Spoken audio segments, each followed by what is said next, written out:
అందరికీ నమస్కారం.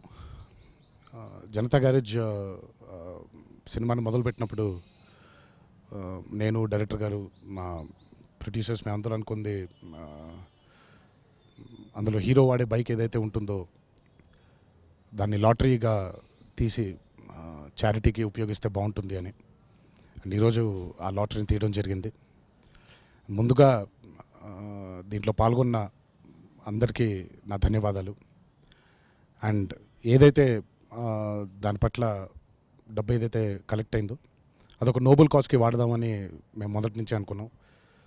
అందుకే ఆ ప్రయత్నంలో ఈరోజు క్యాన్సర్ పేషెంట్స్కి ఆ డబ్బు చెందితే బాగుంటుంది అని Basava Tarakam Indo American cancer ఇన్స్టిట్యూట్కి 10 lakhsని డొనేట్ చేయడం జరుగుతుంది. సో ఇలా ఈ మంచి కాజ్కి మేమే కాదు, మాతో పాటు ప్రేక్షక దేవుళ్ళందరూ కూడా పార్టిసిపేట్ చేసినందుకు నా హృదయపూర్వక ధన్యవాదాలు. Please subscribe. Please do subscribe. Please subscribe. Please subscribe. Please subscribe to our YouTube channel.